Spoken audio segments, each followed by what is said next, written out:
Semi-Pro Live is now a Shock affiliate. Get 15% off using code SEMIPROLIVE for things like this and this. Before you make a purchase, you can even use the visor visualizer and choose between your favorite colors and make the best decision on your purchase. Oh, and did we talk about the giveaways that they're sending? See you this weekend.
Semi-Pro Live. We are live in beautiful Duncanville, Texas at a big-time, new-on-the-block program, UME football, one of the newest programs in the Duncanville southern sector of Dallas area for as far as big-time programs on the scene. So I've got the head man in charge. He's going to give us a little bit more information about this fine program, the kids that they have involved, and what kind of impact they plan on having on the southern sector of Dallas and the community surrounding.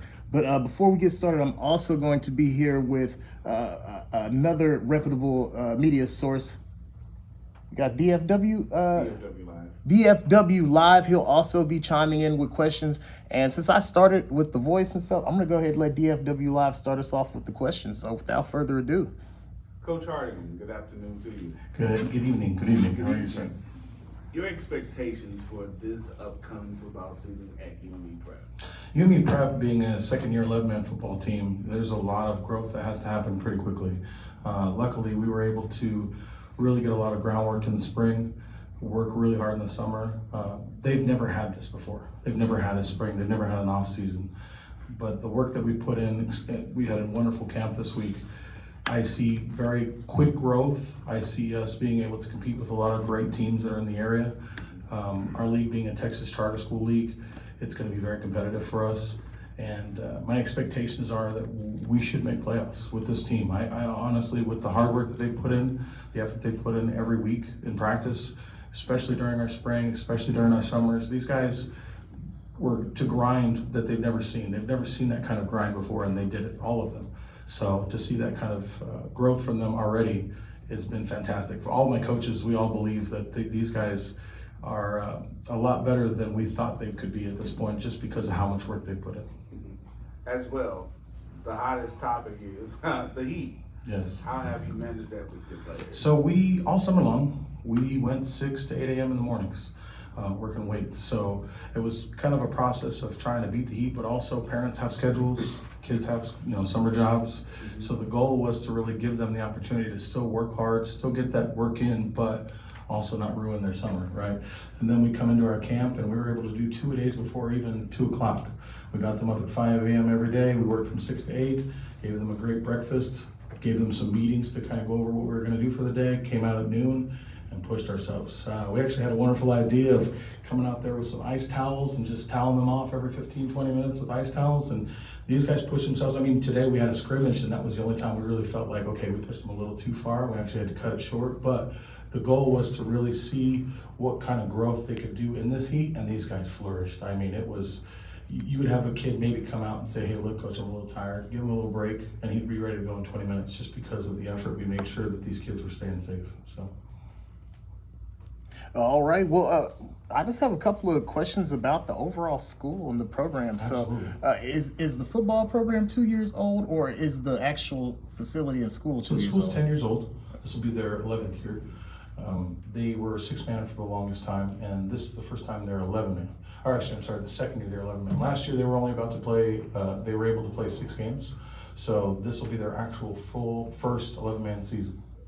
All right, tell us a little bit more about some of the parents and some of the kids that are attracted to the school. There's a lot of big-name public schools in the area. There are. But you guys have been able, I look around this room, it's a very healthy and full program in here. So what type of parents and what type of kids look for programs like this? So this school is very communicative.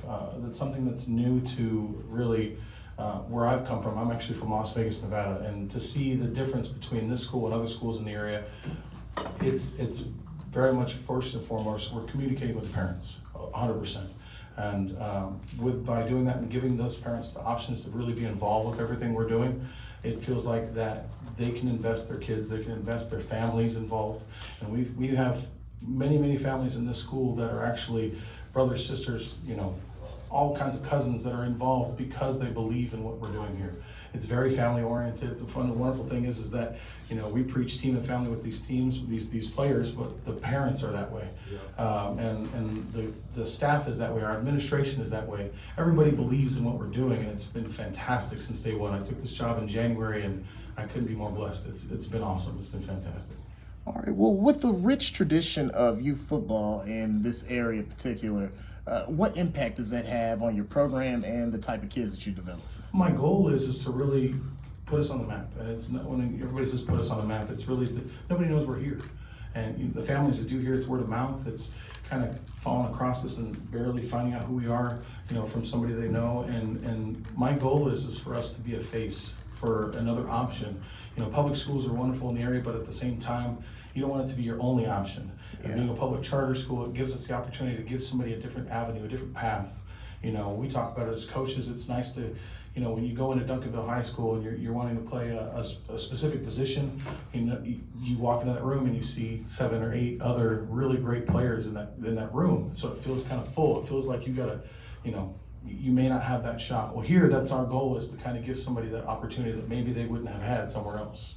An opportunity to stand out. I love that one. Back over to DFW Weekly. What keeps you driven daily as a leading coach? This is my dream. I mean, I moved 3 states away with my 3 kids and my 3 dogs, and left all my family behind to follow this. And for it to come true, it makes it so easy to just continue every day. And I told myself that if we were going to go on this path, my wife and I, that we were going to outwork everybody. And luckily it's gotten me to this part already. I've only been here 2 years, but at the same time, we're just getting started. And that's what I know. I know that the growth has to happen with me and my coaching staff, is getting to know each other and going through this week for the first time. The players, they've never done this before, so we're all growing together. But at the same time, I told myself that I really wanted to make sure that I was going to get us prepared, do as much as possible, and just be on that grind every day, no matter what. All right, I have 2 quick questions. What impact does being a faith-based program have on your football program? And how do you help these kids juggle the high expectations that come with being part of a charter school and the educational expectations? To be honest with you, when I stepped in the building, you could tell the teachers here were amazing. They really put in the effort. They really try their best to make sure these kids are prepared for class every day, that they're getting their work done. We actually, as a program, I decided that every single week these guys have to turn in their grades, and when they turn them in to me, I don't have to pay attention to very many. It's pretty awesome, actually. Very few guys do I have to kind of give a talk to. So these guys really put in the effort in the classroom, and it makes it very easy for us to worry about the football aspect of it. And when I go talk to the principal, when I go talk to the superintendent, when I talk to these teachers, you can tell everybody's involved, everybody's got their hands on things, and it's a well-oiled machine, and I'm just a part of that. So it's been great. All right, well, let's follow up on that, man. So with you being a smaller program, tell us what are some of the advantages that these kids get from maybe being in a smaller classroom or being able to have more of a personal relationship with their actual teachers. It's pretty awesome because you can tell that a lot of these teachers have been here from the beginning, and these kids have been here from the beginning, because we go from elementary to middle school to secondary school. Some of these kids have been here since kindergarten, since first grade. So you get that wonderful relationship that you get to stay with the family all the way through.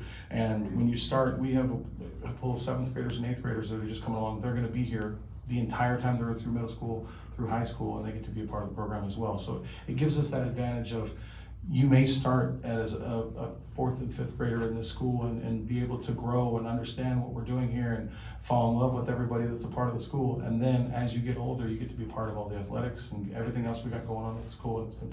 It's pretty cool to see that around, because I run into a lot of families that have been here since day one, and to see them grow and to see the difference. I mean, I see pictures of kids that are on the team now that are juniors that were 5, 6 years old, and it's pretty cool. It's been awesome.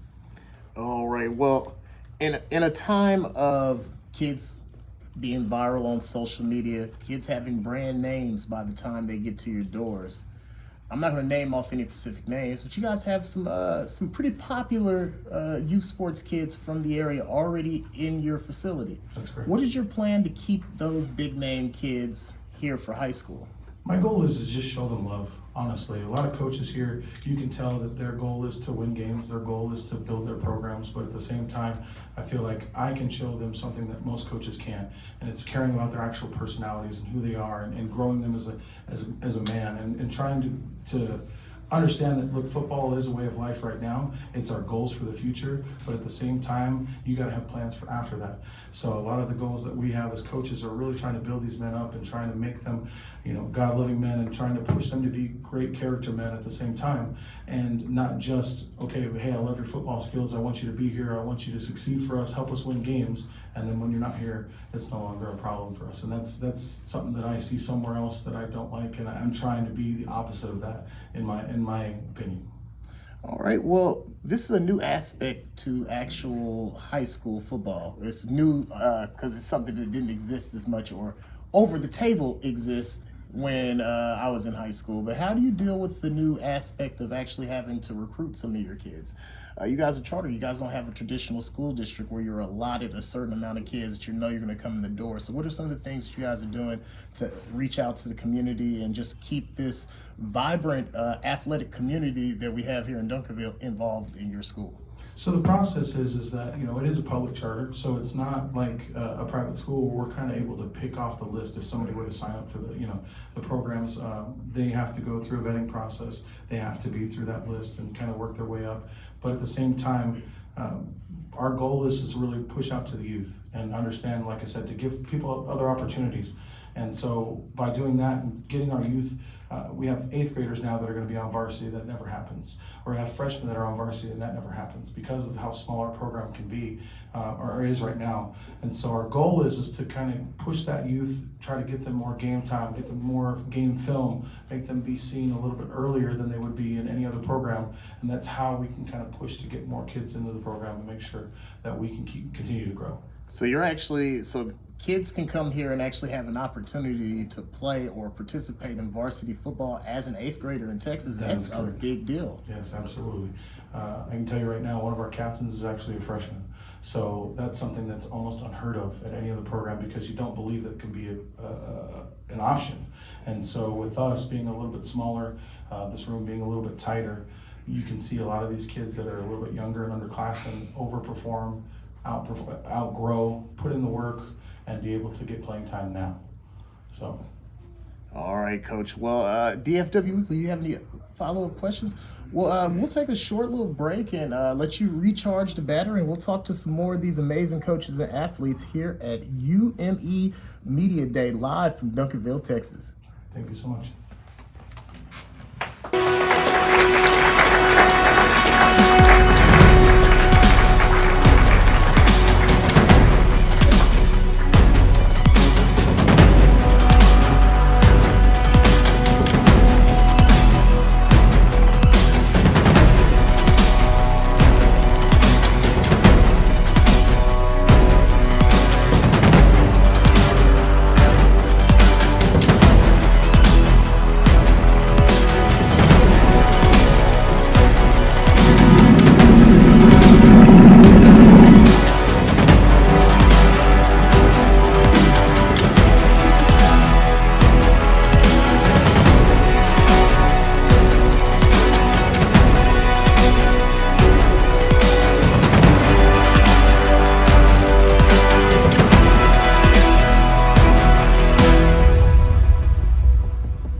All right, folks, this is Channing Humphrey with Semi-Pro Live. We are here at UME Media Day, live here from beautiful Duncanville, Texas. We've got two more members of the head coaching staff. We've got Coach Ayers, OC, and Coach Janikowski, the DC. So we've got, do I have that wrong? I got the right names? Yes, you got it right. Oh, Coach, you wandered off a little bit. No. Yeah.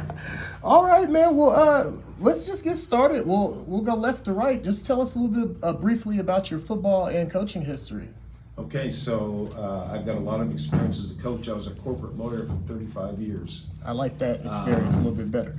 So unlike Coach Harden, my dream has always been to be a football coach, and I took a different path after not playing college ball, and went to school, went to law school, had a family, and did all those good things. And then I retired a couple of years ago, moved to Texas, and got on a staff, and was very, very fortunate to get on a staff with Coach Harden. And then when Coach took this job, he asked me to come along, and it took me about 2 seconds to say yes. All right. I'm here because I believe in what Harden does. I've seen it. I love it, man. I love it. All right, well, let's swing on over to Coach Janikowski. Do I have that correct? Coach Ayers? Coach Ayers. Sorry about that. So, Coach Ayers, man, I actually know you personally from your brief history with youth sports. So, I've seen you interacting with kids on the youngest level on up to the high school level now. So, tell us, what does it feel like to start off in youth sports, you know, carrying some water bottles and now getting an opportunity on the big stage to play high school football in Texas? It's a great opportunity. It's a lot of similarities. This level is it's a lot similar to select. You know, as far as the parents' engagement, the kid development. You still got to develop kids. You still got to love on kids. So it's still pretty much similar. But we started off. 4 years ago I started off coaching school ball. And I was coaching middle school. Then directly the next year, I was moved up to coach varsity, and I was kind of duo in varsity and middle school at the former school I was at. And then the next year, I just coached, let the middle school go, just coached varsity. It was assistant OC, and we had a bunch of things we had a lot of success. And it was a couple of things missing that I wanted to touch, and I wanted to reach out and do, and it was just time for elevation, and found out that UME was looking for coaches. I came over here. Actually, I interviewed for head coach at first, and met Coach Harden. He was hired, and they told me to still come up and talk to him and everything, and we talked. We had a long talk. I think we ended up being there for hours. And I fell in love with Coach Tony and Coach Schaefer as well. What's very important is people on the outside looking in. What's very important as a coach is to have the ADs behind what you do, because we weren't fortunate like this at the last school I was at. So just to have them hands-on and really believe in what we do, and the coach excited, it was something I had to be a part of. So. Man, I love that. Well, let's swing back over here to Coach Janikowski, man. Let's get a little bit more about your personal history with being a corporate lawyer. With you having a more of a non-traditional route towards this actual job, what do you think that your real life experience is going to bring to you, and what aspects are you going to be able to impart to these young men as just a life coach outside of just the X's and O's? Sure, no, that's a good question. First of all, I coach because I like working with youth. That's my passion, and to me, I love football, but this is much more than just about football. This is about building character, helping people reach their goals, turning boys into men, and being a leader. And as a corporate lawyer, I managed a big department within my firm, managed a lot of young lawyers, was a recruiter. And so I feel like I have a lot of those skills. I've got a lot of those experiences, and I actually apply a lot of it to the football field and to these guys here. Well, I'd have to ask you, You know, since I have a 8-year-old who might need to be recruited to the school. You know, he's 8 years old, 170 pounds, 5'3". Anyways, with you being a corporate lawyer, Where's he would going to school? I mean, currently to some rinky-dink public school, we might need to make the move.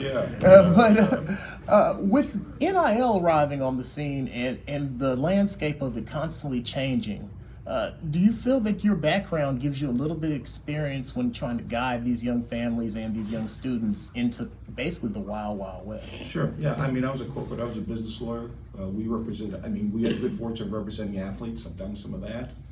But more importantly, I feel like I want to help these kids get to the next level. There's so much more to life. Football is wonderful, and I think it helps build character and do a lot of things, but I think it's so important for kids to have a plan and think beyond football. And think about what they want to do, what they want to be, you know, who they are now and what they want to be in the future. And I feel like that I can help them with that. I like that, man. Well, Coach Ayers, man, I just want to get more, I'm going to dig a little bit deeper onto, I had a great question and I had a brain fart. It happens to the best of us. But, that was the question. I'm noticing more and more a lot of the youth sports athletes, as they come up through the ranks, they're starting to choose private schools more and more often rather than going to some of the big time public schools that are all throughout this area. Tell us, what are some of the benefits of making that choice to bring your kid over to a private school or a charter school? Well, it's a smaller pond. A lot of times you go to the blanks and the blanks and the blanks. I don't want to give them free advertising, but a lot of times you go to those schools, you're a small fish in a big pond. And you talk about NIL a lot. NIL has changed a lot of stuff. The transfer portal has changed a lot of stuff. And I try to stay abreast up on it because, like Coach Jankowski said, I think that's the goal for a lot of us, all of the coaching staff, is to get the guys to the next level. And so, you know, we have to be realistic, like, this is what you need to do, this and that. So people are kind of realizing, because there was a time when people didn't really want to play private school ball or charter ball, they want to go to those bigger schools, but times are changing, and a lot of people are realizing that once you go to these schools, if you're not a 4 or 5 star, then they don't want to talk to you. And that's just the reality we live in right now. So these schools like UME and blank, blank, blank, and whatever other schools, we offer that opportunity to get your film and, you know, for you to come over and ball out. You know, not only just ball out, but get great grades, because you can't go nowhere without your grades. But yeah, that's just the beast of the reality right now. All right, Coach. With you being newer onto the coaching staff, Coach Jankowski, you can kind of be our pitch man for a student who's potentially thinking about making this their new home. Tell us about the environment, the family, the administration, the staff, and just the overall family feel of being a part of this program and a part of this great school. You know what, I'm happy to do that. First of all, I'll tell you, I follow, like I said, I came here because I believe in what Coach Harden does. And Coach Harden's really about the kids. Yeah. He's 110% about the kids. Yeah. I mean, he likes to win, he likes to teach football, he's passionate, all that, but he's about the kids. Yeah. And so are all our other coaches, Coach Ayers, Coach Moo, all our coaches, Coach Payne, we're all about the kids. And with that in mind, this is the perfect school, because this school is all about the kids. I can tell you that. I've been really, really, really impressed. From the administration, the parents. I mean, we had parents helping out. I mean, they made this, we just had a week-long camp, and the parents made it so easy and wonderful for us because they care. You know, we're in a program that's in its second year, it's in its infancy, and the administration is 110% behind it, all the way up, superintendent, everybody. And it's just, everybody cares. And then we got, I don't want to miss it, we got great kids too. We got really, really good kids. We got kids who work hard. I told them this morning, we had a really tough camp, and I said, I thought for sure one of these kids would tap out and he'd be done. Not a chance. These kids work so hard, and they want so badly to get better, and they care so much. So it's just it's a pleasure all the way around. Man, I love it, man. Coach Ayers, tell us about what's it like coaching for a faith-based institution? Well, you know, me being a faith-based man, like, I love it. You know, here's the thing about it. With God in the center, anything is right. So anything He's not in the center of it's not right. So everybody that's on here is positive. Everybody, the coaches, we come with different type of things, and but even this week we had Pastor Diego comes pour into our kids and just doing devotional every day. So that's important because anytime we can just have some sort of devotion and feed into our kids, and not only the kids, to us as well, that's a positive thing because it kind of resets us, you know what I'm saying, outside of all the other things that we do. Well, I got to ask you a basic question, man, that I didn't ask the head coach. Should have asked. Man, we're in Texas. We're dealing with a 1,000-year heat streak over 100 degrees for the last 2 weeks. How have you guys been dealing with that and just keeping your players safe when trying to get ready for a big-time competitive Texas football season versus, weather that can sometimes be deadly? I think Harden missed about 3 nights of sleep thinking about that. Yeah, we talked about it a lot. We talked about it, and we did our best. We took breaks. We got up at 5 o'clock in the morning. And I can tell you what, you would think it'd be really difficult to get a bunch of teenagers up at 5 o'clock in the morning, but it wasn't. So we worked from 6 to 8. It was nice out. We put in really 2 hours of really hard conditioning in the morning. And then in the afternoon, we were really careful. We took a lot of breaks. We didn't push it as hard as we might normally push it. We did a lot of teaching, a lot of talking, questions, and we dealt with it. You got to. And the first thing, and again, all the way down the staff, starting with Coach Harden, it's about the kids. So we got to keep them safe. It was the preparation. Coach Harden, we met, even coming up with it and we met the week of we actually went out to dinner and everything, all the coaches, and that was just one of the things that was super vital because anything, heat, whatever can happen. So we were really, even with us coaches, we were on each other like hydrate. So that was super important because at the end of the day, we want to play football, we want to win, want to have fun, all that, but you can't do that if somebody's hurt or passing out and stuff like that. So we were just super intentional about water, Gatorade, towels, stand in the shade. Like even when we took breaks, go stand in the shade. So we went hard too, but we did take every precaution that we could do. I love that. Well, I'm going to pass the mic over to DFW Weekly. I believe he's got a couple of questions he wants to add in there. I just have one important question. This is a new season for everyone. New challenges, new things.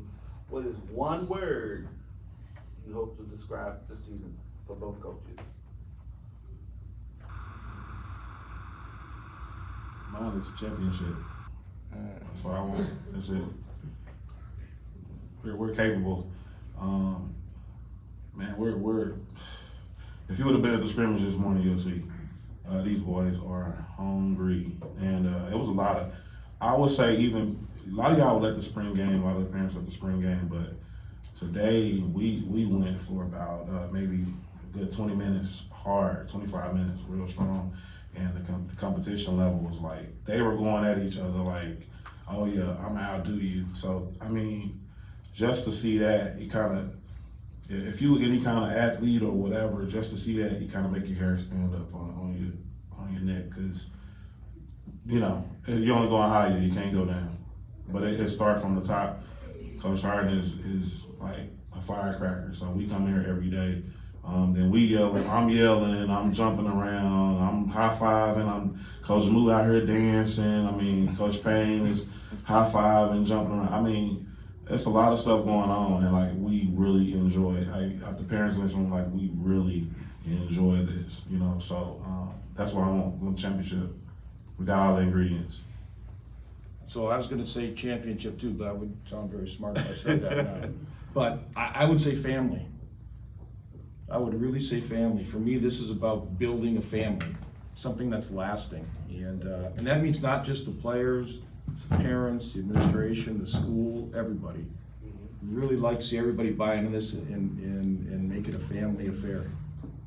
That's what I'd say. Thank you. All right. Well, do we have any other questions? Well, I guess we're going to take a quick commercial break. Before we go to commercial break, if you're watching on the live stream, if you're from at home, if you're on Facebook, or if you're on YouTube, if you'd like to ask a question for any of the coaching staffs or have me relay it, just leave it in the comment below. We'll actually pull it up and get that up to the coaches. But we'll be right back. You're watching UME Football on Semi Pro Live.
All right, folks, this is Channing Humphrey with Semi Pro Live. We are back. We are at the official UME Football Media Day live from beautiful Duncanville, Texas. I believe we are right next to the official church sanctuary on campus, man. A beautiful campus, beautiful facilities, and it's been a real pleasure to be out here today. But without further ado, so our next two coaches on the coaching staff, we have Coach Harris and Coach Payne. Both of you guys are you guys assistant offensive coordinators, correct?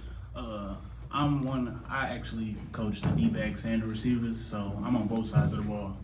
Okay, so we gotta watch out for you. You know what I'm saying? You know, You ain't chose a side yet. I'm the Swiss Army knife, you know what I'm saying? I fit in where I get in where I fit in. All right, Coach. I'm the linebackers coach. Oh, he kept it simple. I thought you were gonna add something to it. All right, I like that. All right, well, let's get right into it, man. So let's talk about your coaching experience. We'll go left from right. So what got you into coaching, and tell us about some of the stops along the way. So my dad was a coach. I actually started coaching when I was a freshman in high school. I got my first high school job when I was 23, and I've been coaching since then. Got an opportunity to coach on a state championship winning team back in Missouri in 2021, and now I'm here at UME. All right, well, we'll swing on over here to your fellow assistant coach. So tell us, man, how long you been coaching linebackers? I've been coaching since 2016. I got a similar background as Coach Ayers. I started out at Pop Warner. I never really, to be honest, had the dream of being a football coach. That was kind of God's plan for me to coach. I always enjoyed dealing with the youth. I played football in high school, played football in college, Southeast Missouri State. I was a linebacker. Okay. And it just kind of stuck with me. I started out coaching my son's team. I got 3 boys. What year did you graduate? 2003. He was right before my guy came out there from Lamar. I can't remember his name right now, but go ahead. Yeah, but I ended up transferring to McMurray, me and Coach Ayers actually played against each other in college and didn't even know it. So I stuck with the Pop Warner thing, and then I came here, and Coach Harris, who was actually my cousin, he got hired on at UME, and they were looking for another positions coach, and he passed my resume along, and I came in for the interview, and it was just a good fit. All right, well, this is a question I can ask both of you guys. There's some younger guys than some of the typical coaches you may see out here nowadays. So, man, what is the key for a younger coach or a younger male who's active in their community who might want to become involved in coaching? What are some of the process you guys went through, or what are some of the things that you're going to have to do or certifications to become involved? I would say, like, anybody that's out here that's young, you know, trying to get in the coaching field, just like find what fits you. Like, find a situation, position that puts you in the best position to succeed. Like, a lot of people will go do something just to be at a place, and it's not allowing you the opportunity to grow as a coach. So find a situation that's good for you. I like that one. Yours is even more interesting because you're a person who didn't even intend to be here, but yet you are here. Yeah. So, man, we want to hear about your journey. That's a long story. How much time we got? Well, they've already paid me, so go ahead and keep it running. Honestly, coaching like in the charter league, it's not as many things that you need. Like you need a teaching certification to be able to coach in the other league. And here, basically what Coach Harris said, just finding a situation that really fits you, that you can bring something to the table, and they value what you have to bring to the table. Well, I'm going to ask you the same question that I asked our last coaches. Tell us about this place and what kind of a special place this is to be at and to coach at and to just be a part of this community. Well, like the first time I ever came to the campus of UME, it was just it was something like that you see on a movie or something. Like very nice facilities, like everybody in the hallway talking to each other, like High School Musical or something. I'm gonna clip that. That's a commercial for the school now. It's the truth. And so when I got here, and I interviewed with Coach Harden and Coach Schaefer, I felt the urge to make this program great, and when you get the kids that come in here and even some of the kids that never played football before, they eager to learn. So you see what type of kids these are, being in the classroom, how they interact in the school, and also putting in the work on the field. Well, hey man, there's a reason that Texas tends to like private school kids and charter school kids. So let's go ahead and move forward into we're going to start off with my defensive coach. First off, I like how he answered what he coached. He didn't leave no room for no kind of questions, man. So what do we need to expect from your linebacking core? What style of play? What type of athletes are you looking to bring into this program? Okay, I got to be careful with this question right here. My linebackers are going to be very aggressive. We're going to make sure tackles. They will be respectful young men. They will represent the school and this team, themselves, their parents, in the best way possible. A whole lot of hitting. Very, very hard hitting. All right, I love that, man. Well, let's swing over to DBs/receivers. So, there's a lot. The receiver position is the hot position in football right now. Unless you're talking about linemen, those are guys making all the money. Right. But tell us, man, what should we expect from this receiving core going into this season, and what do we need to expect from your DBs? Well, first off, we're gonna start off with our receivers. We're gonna play fast, and we're gonna do all the little things, people at receiver, they think it's all about catching the ball and, running routes and dancing and all that stuff. But we preach no block, no route. So, we gonna get it in with the lineman at receiver. We not gonna be prissy or nothing like that. We gonna play football at the wide receiver position too. That might need to be a T-shirt. You can do 15% to Semi-Pro Live. That sounds like a great T-shirt. We gonna set it up. You know what I'm saying? But anyway, man, let's go ahead and talk about this secondary, man. Our secondary, why did your smile get larger than the way? I'm put it into the room. The smile got a little bit larger when he brought over to the secondary athletes. So let's talk about this unit. Defensive backs, that's my specialty, and I believe that our defensive backs are the best group on the team. I'm a little biased, but I'm gonna say that. In defensive backs, that's the position that you have to do everything in football. We're gonna ask you to tackle, we're gonna ask you to run backwards, ask you to run forward. You might even have to block, catch the ball, anything. So I'm really confident in my guys that play DB that we're gonna be, we're gonna get a lot of picks, We're gonna take a lot of picks. The IG boys, All right, man. DFW Weekly. Oh, okay. Well, before I go, man, you guys got any final statements? I'm gonna start off with the linebackers. What's the final statement for the linebackers on Media Day? I just really appreciate, Coach Harden, the athletic directors, the staff, the parents, the kids, like the whole community that UME has and the culture that's here is amazing, you know. And I'm just excited to be a part of it, and I can't wait to bring a championship home. Man, I love it. Coach? You know, I just want to thank everybody that's been supporting us, especially this last week. You know, in 100-degree heat, we've been out here grinding. We having a lot of parents that come in and donating their time for us, like to help us facilitate and making this camp happen. To all the coaching staff, like everybody else on the coaching staff, is like a joy to work with these people. And all the kids, like, you know, we got to learn a lot about them this week, and a lot of things that, you know, you wouldn't normally get in a big school. You know, like in these other schools, you're not getting where you locked in for a week with your teammates and you actually getting the bond and do things that other programs wouldn't do. So it's, you know, it's fun, and I'm very excited for the season. Well, hey, man, we're excited as well. We're going to take a quick commercial break, reshuffle the deck, and bring you some more of these amazing coaches and athletes. You're watching UME Media Day live from Duncanville, Texas on Semi-Pro Live.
All right, folks, this is Channing Humphrey with Semi-Pro Live. We are back with two more members of our coaching staff. We've got Coach Angel and Coach Tribbett here with us.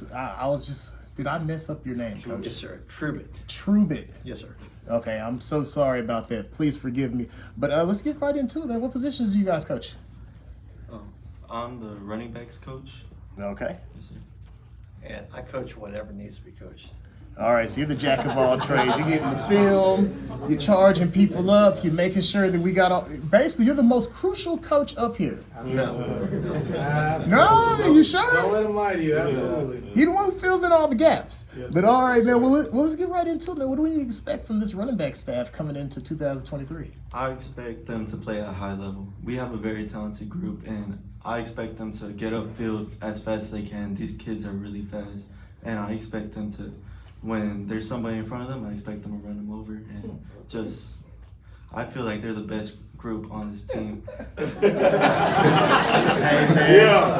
Hey, I like that he has that much passion and that much of a connection with his kids, because I can hear the running backs like, yeah, get him, coach, here in the background. So, all right, man. Well, let's talk about your history, man. What actually brought you over to the program, and tell us what got you involved in football and involved in coaching. Well, I just graduated in May, so I was part of the program last year. Oh, personally invested. Yes, sir. And I mean, I got this opportunity from the ADs and Coach Harden. They came up and they talked to all the seniors, and I decided, I felt like, you know, I want to be a coach. I want to get my foot in the door, and I took the opportunity to coach these kids, especially from what I know and from what I've seen on the field, from personal experience. And I feel like from the talent that we have at running back, I feel like I can put in a lot more, and I feel like eventually that they will become a great group of kids in the future.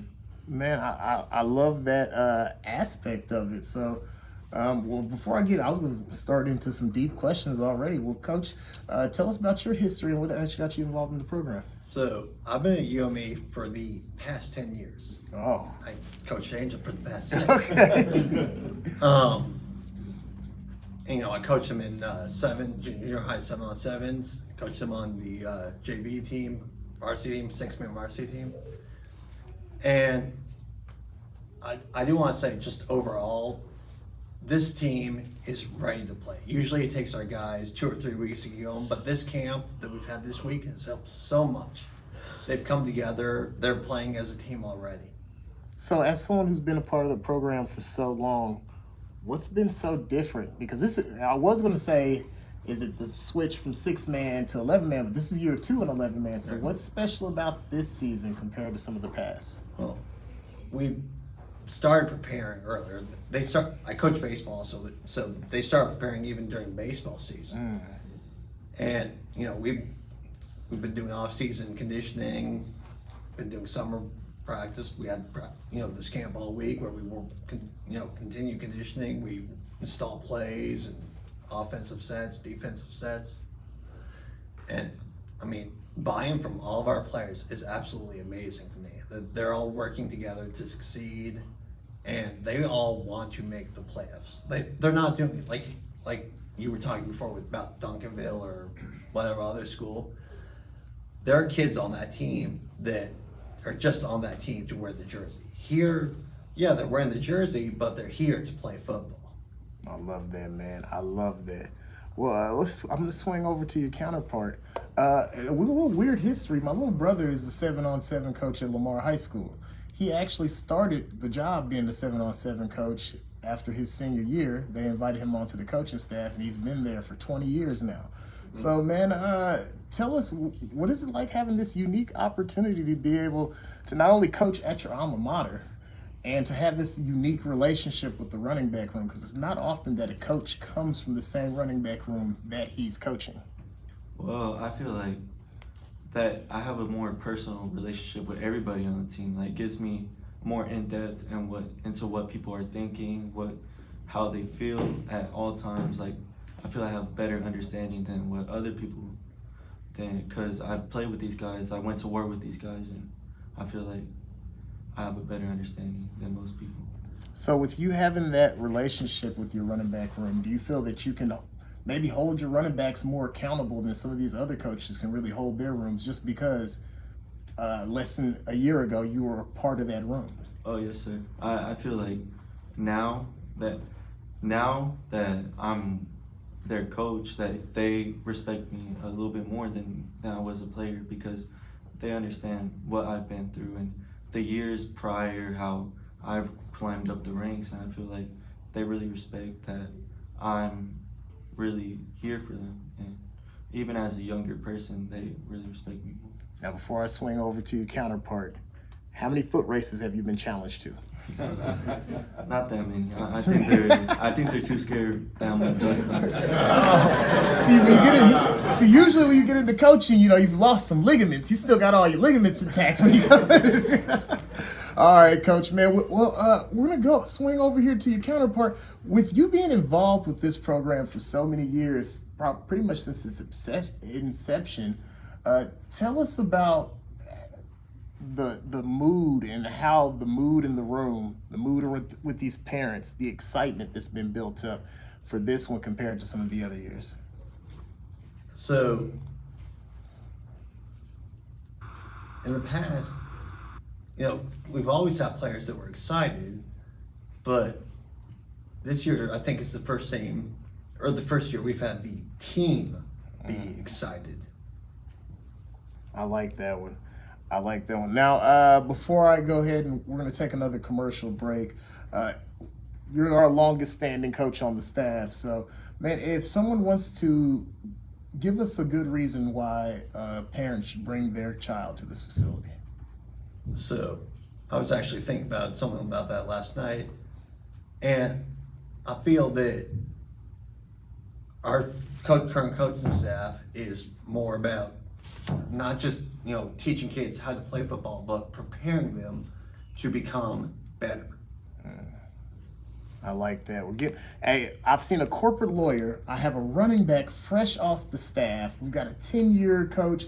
We've got a coach who's very, very tied into the youth sports community. So this is a very unique and diverse coaching staff. And I think we've got a couple more to go, or we might be into the students. But we're going to take a quick commercial break. We'll be right back. And thanks for watching UME Media Day live from Duncanville, Texas.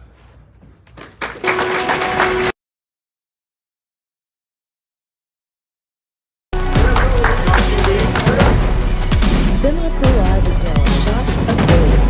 Get 15% off using code Semi-Pro Live within this and this. Before you make a purchase, you can use the Pfizer and choose between your favorite colors that are best suited to your life.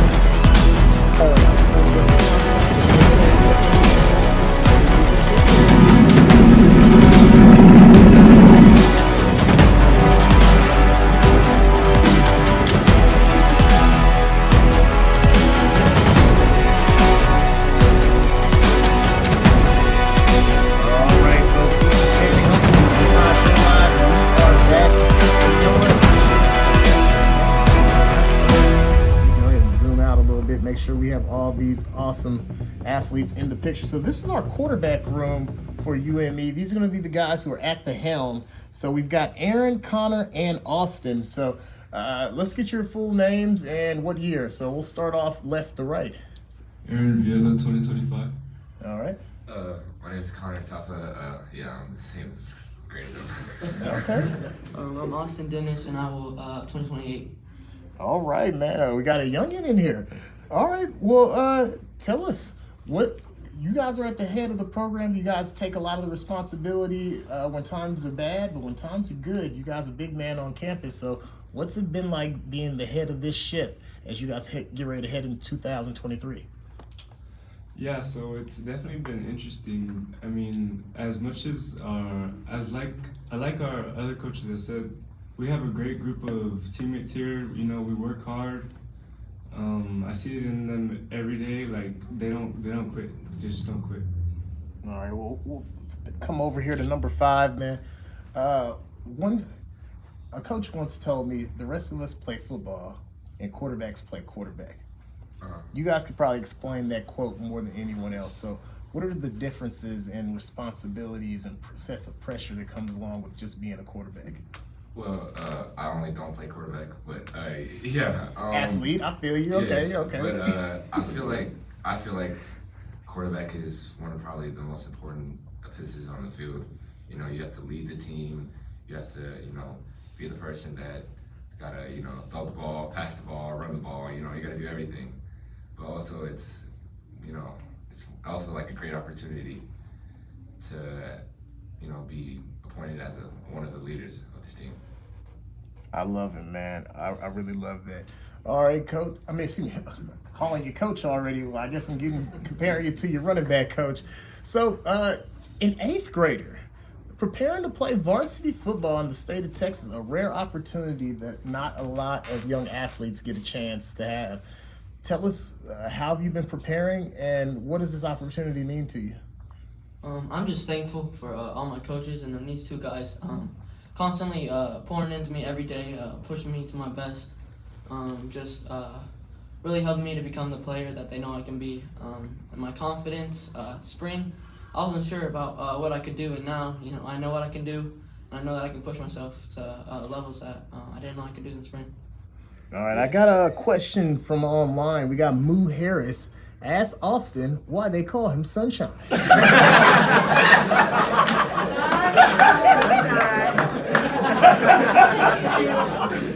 I'm just responding to the audience.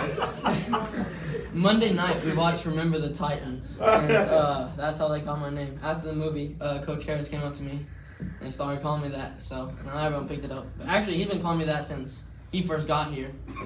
You know, that's a better movie story, man. Hey, I remember when Friday Night Lights came out, and weird, I was in high school, so that Carter team, that was the real Carter team we had to play against in the season, but we had a running back who had like a history of knee injuries, and he fell asleep in the movie, and just as Boobie Miles messes up his knee, he just wakes up out of his sleep and starts laughing. Look at his knee! Oh! I'm like, bro, you got a lot of nerve. But anyway, that's just a little short movie story.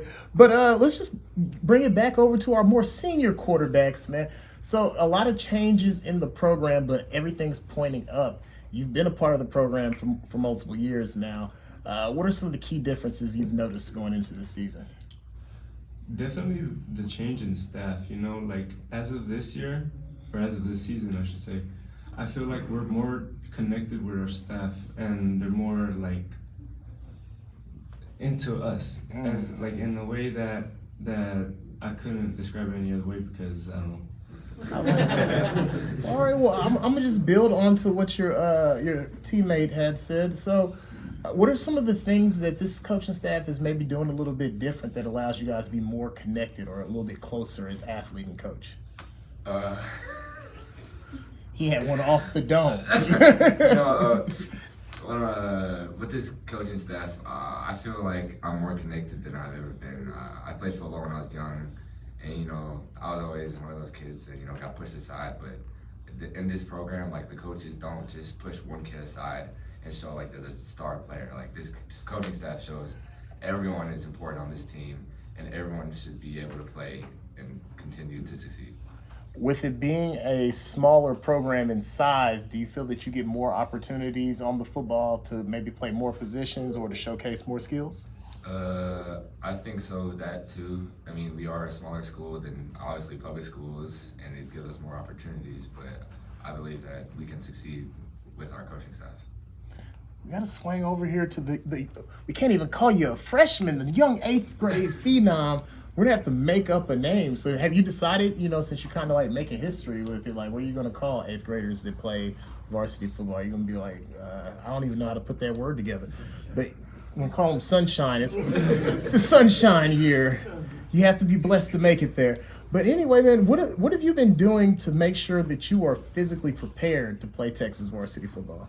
Over the summer we had like every day we had 6 to 8 workouts.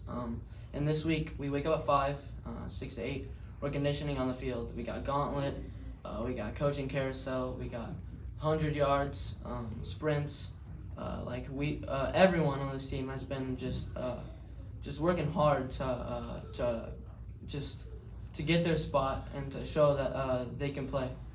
All right, just building off of that question, with you getting this unique opportunity, what was your background in football before coming to this program? Did you play any youth football? Were you involved in a larger, maybe public school program? This will be my first year of tackle. I've played flag last fall for the junior high team. This will be my first year of tackle football. Oh, so you're that mythical flag kid who drops out the sky and takes a starting spot from the select kids that I've been telling the parents about.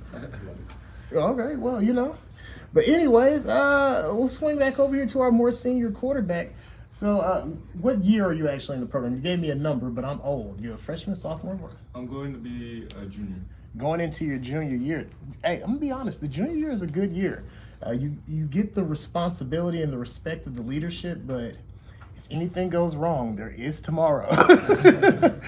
But coming into your junior year, man, being upperclassman, what is the responsibilities off the field and how have they changed coming into upperclassmen? Well, I feel like I'm more responsible with my teammates more than ever because, as a lower classman, you just really get like lower classman jobs, like carrying the pads, getting cones, footballs. But as you go up the ranks or up the grades, you have to do. It's more work, like mentally, but not physically. I like that. All right. Well, same question to you. I'll also be a junior as well. Wait, what was the question again? How do you balance the responsibilities of being an upperclassman? You can talk on the football team or in the classroom too. I mean, being an upperclassman, we were both like lower classmen like a year or two ago. So like it's a big change drastically, but I'm gonna say the responsibility of being an upperclassman to show an example to these younger classmen is a big change from being a freshman, just playing around, just going to football practice just to talk to your friends, but it's just a crazy opportunity. All right, we got a question from the live stream. If you could describe the outcome of this past week, how would you describe it? God. Oh, excuse me, in one word. If you could use one word, you gotta do one word. I got a number actually, and that's 6. 6. That's line 6 is our thing in team and family. I feel like this week we've just came together as a team, pushed each other, and all worked hard, and just we got that family relationship and the team. Well, hey, man, you know, I was going to ask you the next question either way. So I just want to know for tips for a younger athlete who may possibly be thrown into your situation in the future. I heard from your coaching staff that they bestowed upon you the honor of being a team captain. Was I correct on that? Or? No, not this gentleman, but he also was able to run our spring second team. Oh, you ran the spring second team huddle. Now that's a responsibility with a lot of pressure. So how have you been able to handle the pressure of being a player that's counted on, but yet being so young? Well, this coaching staff has really helped. I wasn't as confident towards the beginning, and they just really pushed me and poured into me, and I became more confident, and I was able to perform in that spring game. I'm gonna swing over to you, man. Tell us about being a Christian athlete at a faith-based school. Well, being a Christian athlete, you know, I have my faith with me and I carry it everywhere. So before practice, I'm praying. If I feel like I need the strength, I'm praying for my teammates too. I'm praying for the health of them. And it's just amazing. And especially having devotional, you know, and having, like, this Wednesday we got to go to an actual church service with the actual church here. And we got to hang out and hear the message, and it was amazing. It's gonna be kind of the same question, but a little bit morphed. When I was in school, if we wanted to share our relationship with God or share our faith, we kind of did it outside of school with things like FCA. What's the experience of having that be a part of your education, your everyday experience in school? Is it a freeing feeling? Does it give you a little bit more confidence in your everyday life? Tell us about that feeling. Honestly, it's actually like relieving because, going to public school and other things, there's not a lot of people, that also believe in Christ. And, just seeing that almost a lot of people that are, you're accepted and you can pray with, you can, be with God and everything. It's just a lot relieving, and it just makes me happy. I don't know what else to say. Well, hey, man, sometimes you got to know when to cut an interview off. That was a great interview. I'd like to thank all three of these young men, our quarterback room for UME. I don't know why I keep choking on it. On your official media night live from Duncanville, Texas. You're watching Semi-Pro Live. We'll be right back.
Semi-Pro Live is now a Shock affiliate.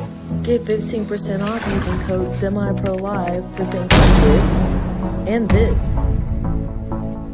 Before you make a purchase, you can even use the visor visualizer and choose between your favorite colors and make the best decision on your purchase.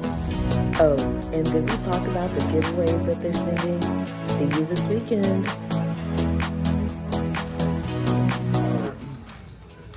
All right, folks, welcome back. You're watching Semi-Pro Live. This is Channing Humphrey.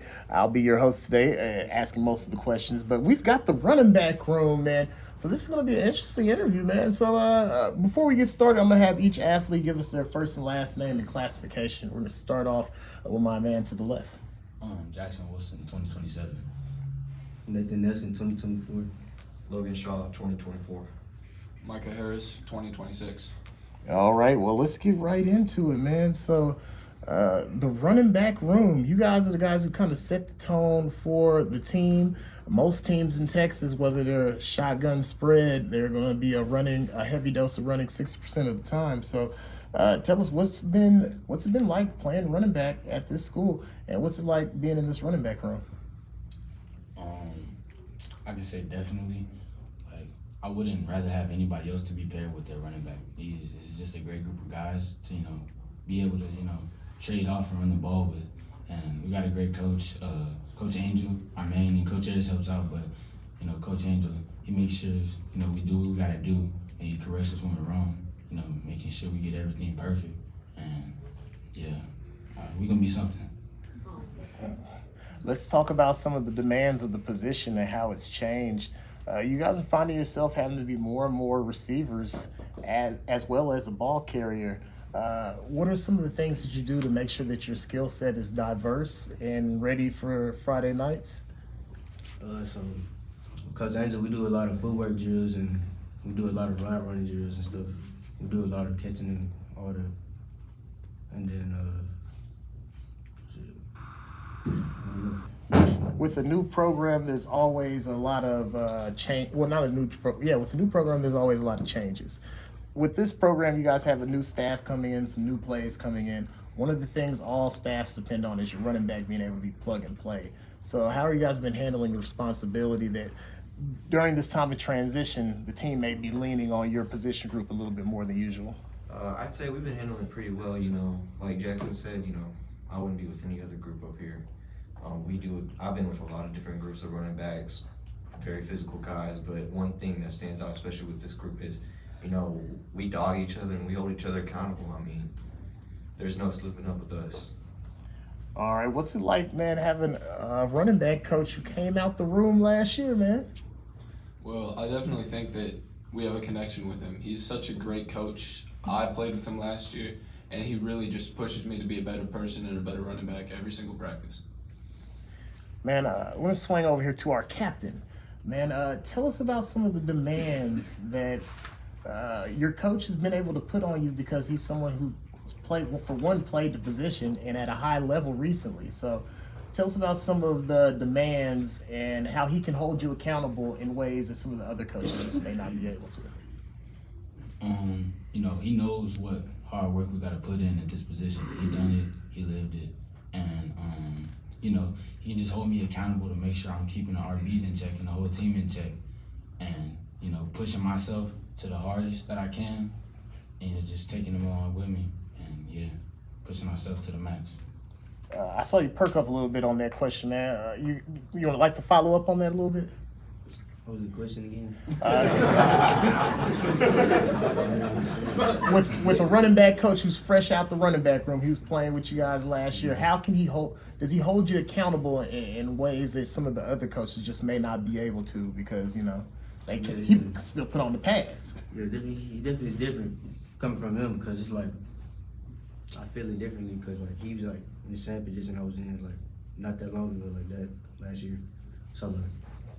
I like that, man. So my two running backs on the end, you guys have been with the program. This is year 2 or 3? Year 3 for me. Year 3. So you were actually here for the transition from 6-man into 11-man. What things from 6-man did you guys carry over, and what are some of the major differences outside of just the obvious more players? Mm-hmm. I'd say one thing we definitely did carry over team-wise was definitely just like the coaches said, like, we want greatness. We hunger for it, regardless of the changes. I mean, even at 11-man, we won a couple games. We pushed ourselves, and we had coaches telling us, and we knew from the start, it was going to be difficult and it wasn't going to be easy switching over, but we handled it well. And I'm really excited for this year with the staff we got. They pushed us to limits we didn't even know we had, and new heights. I love that, man. So we're going to follow up with you. So just tell us about dealing with the new expectations. Well, the new expectations, they are a little bit more difficult. We had a coach that didn't really care as much about the program as these coaches do, and these coaches want more from us, but we're here to give it. So I think that this year's going to be great. I like that. And I would be remiss if I didn't address the elephant in the room, man. An 8th grader on varsity, not only making varsity, having the privilege of your teammates voting for you as captain. How have you been handling the responsibility and new set of expectations that comes with that? And how have you been preparing yourself physically and mentally for varsity Texas football? You know, we've been going through this week, you know, with each other, just bonding as brothers, you know, chilling. But, you know, we've been working all week, pushing ourselves to the max. And, you know, I just had to make sure I was holding myself accountable first before I can, you know, preach to anybody else. You know, as a captain, I had to make sure every day, every drill, every play, I'm going as hard as possible. So then, you know, I can help my team get there too and bring them up with me. And yeah, I'm young, but, you know, I'm just gonna do my best to lead as, you know, a young running back. And I'll end this interview with you. If there's a young athlete, regardless of position, and they're sitting at a school with a state championship right now, and they want an opportunity to get a little bit more exposure or to try something new, why should they think about this great facility here at UME? I mean, if they come here, they're gonna get equal opportunity because all the coaches here, they're equal.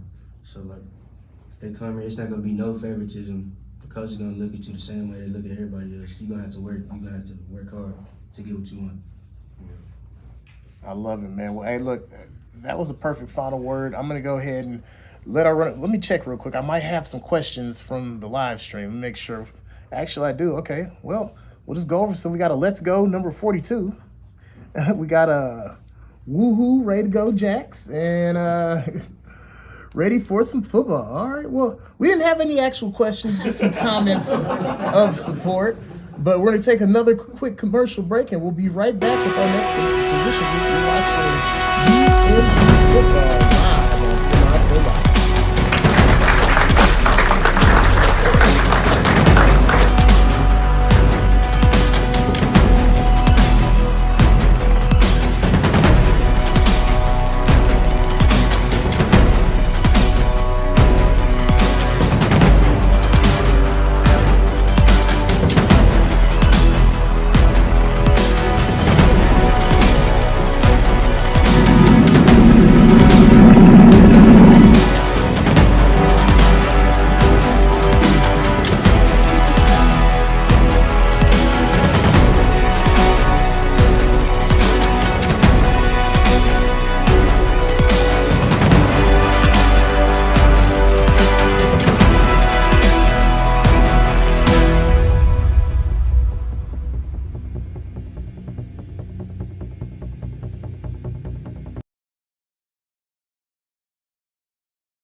All right, folks, we are back after that quick commercial break, man. We have our wide receiver room, which, hey, man, I see 3 athletes right here. So if I'm a young wide receiver in the area, I might be looking at this wide receiver room drooling. Like, there's a lot of football to go around. So let's get right into it. We're going to start off, if you guys can do your first and last name, a hometown, and then let's get your graduation date.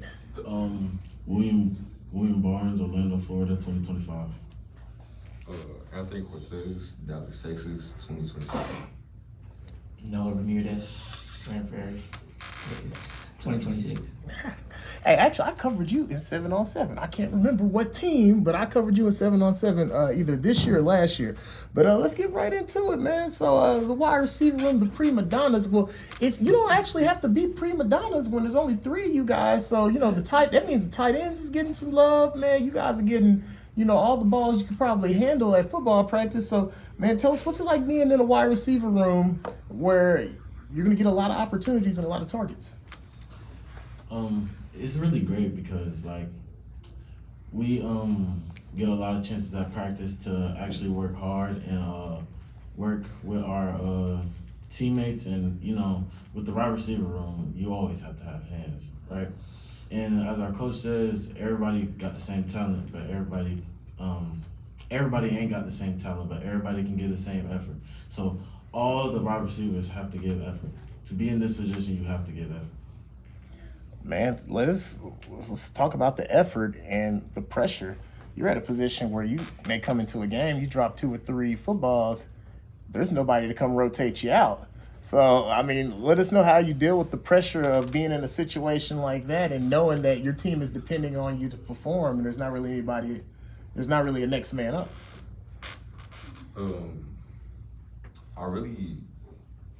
I try to focus really hard because it's kind of hard for me because I get distracted really easily, and then I drop like one ball. You drop no footballs. He's never dropped the football. I don't know what he's talking about. But yeah, we're semi-pro live. We only do positive spotlights. You know, I'm only here to make you look good as possible. Let's come on over here to your teammate, man. So tell us about some of the changes in the play calling and what we have to expect going into this year as far as opportunities or more opportunities than you guys have gotten in the past.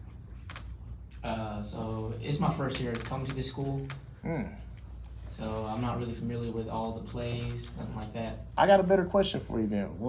Let's tell us about the environment at this school and being a part of this team compared to some of the environments you were in the past. Yeah, way more positive. I just have a good feeling when I'm here. What are some of the advantages of being at a school that has, let's say, a large staff compared to their number of students? You have more teachers here than you would have compared if you were at Duncanville or a larger school. I would have more teachers here. Well, you do compared to the amount of students, you know. Yeah. Well, the ratio. Let's say you're over here. You may have one teacher for 10 students. Where if you may be at Duncanville, they got one teacher for every 25 students. How do you think that impacts the amount of attention or your education? Okay, I get it. It's just better being able to have more time. The coaches being able to have more time to focus on you and things you need to work on and things your teammates need to work on, compared to like the other big schools. You know, you mess up, you got to go on. You can't really do much like that if the coaches don't got your full attention on you like they do here. All right, well, we'll swing back over here. So what are your expectations coming into this season? There's a lot of changes. The team has big expectations. What are the expectations of the wide receiver room? Not drop any balls. Not drop any balls and remember all the routes.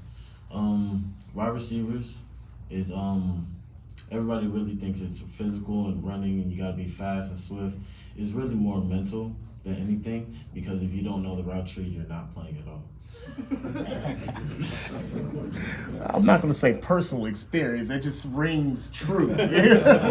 All right, man. Well, let's swing over to your teammate, man. So I just want to get into what were you working on during the off season personally to make yourself better as an athlete? it was a lot of conditioning. It was really hard. And then my hands. Played a big part. All right, well, we have a lot of youth football kids that are actually on our broadcast. If there's a young wide receiver who wants to get better hands or just become a better all-around wide receiver, do you have any tips or any tools of the trade that you want to impart to them? Don't ever be too hard on yourself, because things happen here and there. I like that, man. You know what? You started off with a lot of laughing, but that's the way you end the interview. I'm going to let that be the final word from the receiver room. And be prepared to see these kids make a play. We got somebody who just jumped in here last second. We got Moo Harris. Ask them what it's like playing for Coach Moo.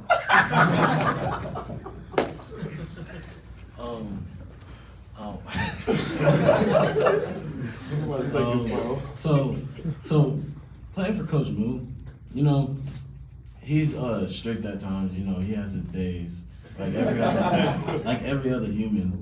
He makes jokes sometimes, but when you gotta catch a ball, you gotta catch a ball, and it's 10 push-ups. All right. Now, are these jokes or are these dad slash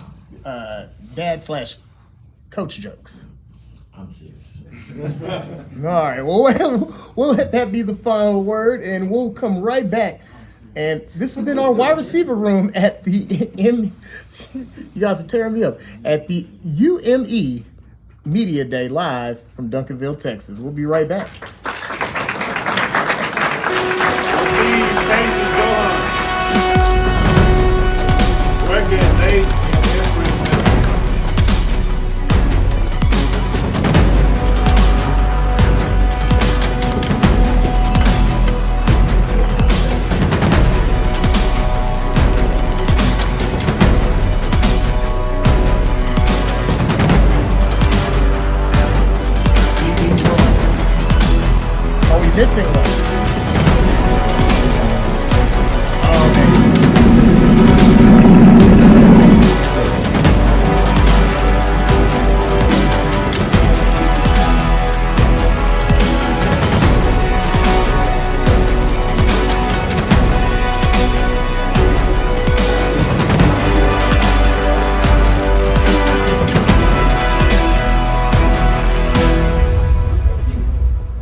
folks, this is Channing Humphrey with Semi Pro Live. We are back, and we probably never left because I'm pretty sure that I forgot to press mute, but it happens to the best of us. Anyway, we have our second group of wide receivers. These are our multi position athletes. These are wide receivers / DBs. So I'll let you guys introduce yourselves. Let's get your first and last name, graduation date, and hometown. I'm Jose Ortiz, 2027, and I'm from Dallas, Texas. Casey George, 2028, and Arlington, Texas. Johan Sierra, 2027, and I'm from Dallas, Texas. Okay. Now, my Arlington resident, are you north of Division Street? That's a good question. I don't know. I'm just hoping that you're a North Sider, so that's the only reason I was asking. All right. No. Well, anyway, let's start off with Ortiz, man. So, tell us about.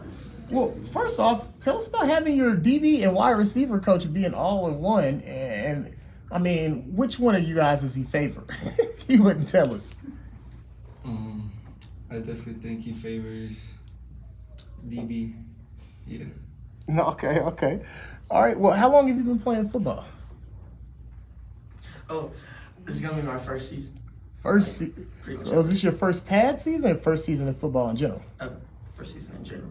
So what other sports were you involved with before you became over to football? I played a little bit of basketball when I was younger. Okay. That's really it. So there are a lot of basketball players that make the conversion. What aspects of the sport of basketball do you think are going to help make you a better wide receiver / DB? Well, I think you're always moving in basketball, and that conditions you, I guess. It helps you get ready for football and running fast a lot. Well, with this being year one of you playing football, and what was the thought process behind you becoming a secondary? Did you look up who makes the most money, and then you decided to become a DB? How did you land over here? Or was this something you just naturally came through showing up in practice and coach was like, you're going to be a wide receiver? Did you come into the game with a position in your mind? Well, I did want to be wide receiver, but the more that I played, I wanted to be a linebacker. So. Okay. I'm both. Showing off the guns? This is an educational facility. You can't just be pulling weapons out here. All right, man. Let's swing over here to, to Jonah. So, man, tell us about the changes in this program and how it's affected you. The changes in this program have affected me. Previously, there wouldn't be as many coaches. There'd only be one or two. And then they would only focus on either one side of the ball. But now having multiple coaches helping on multiple sides of the ball and multiple aspects of it, it helps catching the ball, route running, coverage. But previously, it'd only be all right, get You're on able this side to of focus the field. more on each athlete. Yeah. I love it, man. So, Ortiz, man, how many years have you been playing football, and what was your first year playing? This would be my second year playing football. I came here and the first time we had the 11-man. Yeah. Were you involved in any other sports before you came to the game of football? In 7th grade, I played flag for UME. Yeah. All right. Do you think that flag got you properly prepared, and were there some parallels or some things that you were able to bring over to the flag game to get you ready for tackle? Yeah, definitely the catching aspect of it, but switching over to tackle, it was a completely different game for me. All right, well, we'll just swing over to you, man. If there's a young athlete who is thinking about becoming a football athlete or wanting to become involved in contact football, what kind of tips would you give them? Don't be scared of getting tackled. It does hurt a little bit. You don't be scared of it. If you gotta make a tackle, it changes the game. If you don't make the tackle, and you lose, and you think that you could have made the tackle, you just got a little scared and backed out. It's on you. Hey, I mean, you're getting better the longer you stretch out the answers. So I'm just trying to stay out your way. All right, man. So, what are some of the personal goals for the receiver and DB room, and what are your personal goals as an athlete going into the season? So, the goals for the receiver room is to catch touchdowns, block for the running backs, most definitely, since we're we're on first team, we have to block for the running backs. And it's always block first and then catch the ball. And you always have to trust yourself. Even if you drop a ball, you have to get up and realize, okay, move on, next play. And then for me, myself, is to not drop any balls and to block. I like that. Well, hey, I got a message fresh in from Facebook. We got Moo Harris again. It says, ask them which one of the coaches is the hardest on them and what is their favorite part of practice. I'll let everybody answer that question. We'll start with you. The coach that's definitely the hardest, definitely Coach Harris. And what was the second question? The second question was, what's your favorite part of practice? My favorite part of practice is when we do team practice, go like a couple drives down the field. Same questions. Hardest is probably Coach Harris, like he said. But yeah, he gets really strict sometimes. He's funny. He's cool. So basically, you call the other coaches soft, they're going to have to come a little harder. Is that what happened? I think that's Please what don't actually do happened. that. I was just kidding. Same question, my man. Coach Harris. And that's because since we're a part of his main specialty, wide receivers and DBs, he will be more hard on us. Okay. Well, all right. Well, hey, look, we're going to take another commercial break. We've got a couple more athletes. We want to make sure we got time for everybody. You're watching Semi Pro Live is now a Shock affiliate. Get 15% off using code SEMIPROLIVE for things like this and this. Before you make a purchase, you can even use the visor visualizer and choose between your favorite colors and make the best decision on your purchase. Oh, and did we talk about the giveaways that they're sending? See you this weekend.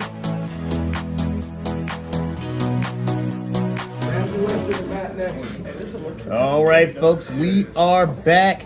Well, big shout out to Moo Harris, whoever he is, wherever he is, man. He's a true inspiration as far as these questions. But anyway, we're going to get to our next group of guys. Now, my favorite group of guys, the big men up front. We got the O-line and D-line.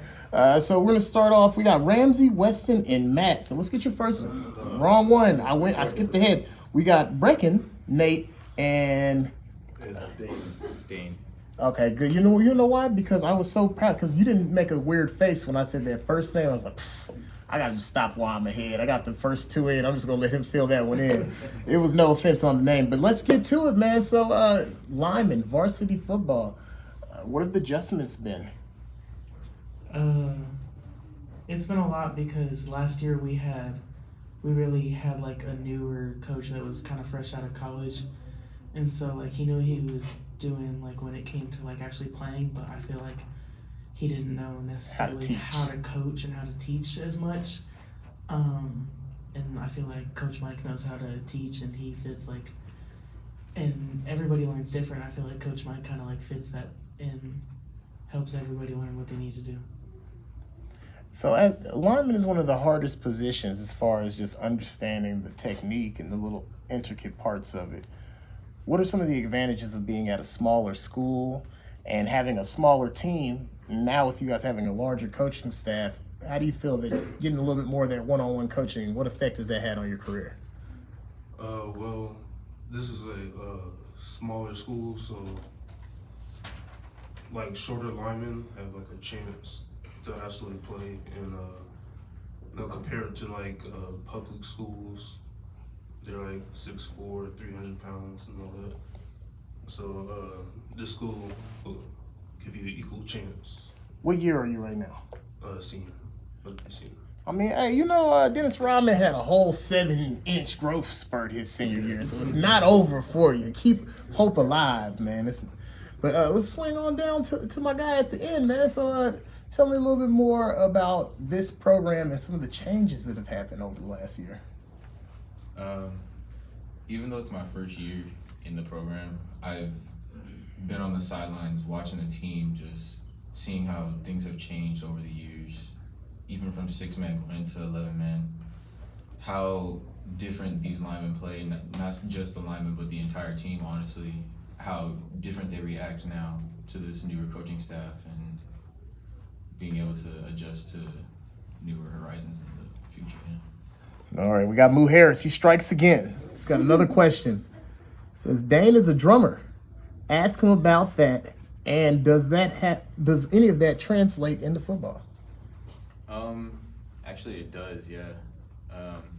Especially since I'm a drummer, you're working a lot with your hands. So, especially when you're drumming, you Hand have to, placement. yeah, you have to be like here or you're right here. But especially now that I'm a lineman, I have to transfer this to here, and now I'm versatile with my hands. I can do more with them. I'm able to do stuff with them. Now, I saw your hands. You're a magician. And I am a lineman too, who has normal sized person hands. What do you do to stop them from snapping like little straws? Make sure you have your gloves strapped on tight. That's all. All right, man. We got another question from the crowd. This one is from Ruth Alvarez Payne. Do you feel like you have learned more about being a lineman since the new coaching staff has came? And do you feel like you have learned more since the newer staff has joined as well? Yeah. I was choking on that answer. She wrote that real clear. I would say yes. These coaches really focus on technique and staying low and getting off the ball fast and all that. I think last year they didn't really focus on that. So yeah. Hey, I got a good one. Oh, we got Ruth coming in with some good questions. Miss Payne asks, what impact does being a fan of Prince have on your football career? Purple rain, purple rain. Oh, go ahead. He influences a lot that I do, honestly. He's lifted my spirits up here and there, and he helps me keep my rhythm on the field, honestly, yeah. What Prince song do you listen before you go on the field? Oh, man. You have enough time for this? There's multiple. Okay, what's the last one before we enter in the field then? If you got to pick one, the one that's going to get you the most hype for the game. I don't know. There's a lot, but honestly, just to like lift my spirits up, I'd say 7 by Prince. I love that one, man. And then we have one more. This one's from Stephanie, same last name. Dane is president of NHS.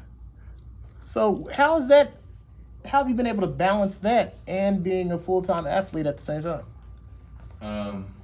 Honestly, it's a big responsibility because even when I'm on the field, I have to remember that I have other responsibilities too, but I have to remember that I have to organize myself well and be able to put my heart where it needs to be and put my mind where it needs to be too. So especially with this honor society stuff, we have a lot of projects that we need to get done this year. And same with football, we have a lot of games that we need to win this year. So I want to put all of my energy into both programs and make sure that they can be the best that they can be. We got Moo hopping in here again. Brecken is known as to be the team jokester. What are some of the examples of practical jokes that are safe for the live stream? I don't know what he's talking about. I plead the fifth. Plausible. You can't confirm or deny that any of that has happened. Just to watch your back. All right, well, we'll swing over here to my man in the middle, man. Once I was watching ESPN and there was an old crusty lineman with broke off fingers and stuff, and he was being an offensive lineman is like taking your face and sticking it into a fan. Take the cover off. You as a lineman, explain that quote and what he means by that. Well, I think it's a physical position. You get a lot of bruises and all that stuff like that. So, what are some of the aspects that come along with being? What are some unique things about being a lineman that are unique only to your position? Well, I say you have to focus on the whole defense and watch all the linebackers and every position. Make sure you're protecting the quarterback. You want to follow up on that? I was just gonna say that it's also the only position I feel like where you're hitting every single play, no matter run, pass, no matter what's happening on the rest of the field. in the trenches, you're always getting beat and beat and beat, and you have to be able to withstand that and beat other people back. That, and one of the unique responsibilities of the position is every offensive lineman, to have a good game, you have to be perfect. A D lineman can come out there and be trashed the whole game and make 4 plays, and that's a career game. So that's kind of, it holds a completely separate demand depending on what side of the ball you're on. But hey, man, I'd like to thank all of you well-spoken gentlemen for hopping on here. We're going to take a quick commercial break, reshuffle the deck, and we'll be right back. You're watching Semi-Pro Live.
So without further ado, we're gonna go ahead and get them introduced, man. We got Ramsey. So what's your first and last name, with hometown and graduation date? We'll have that for everyone.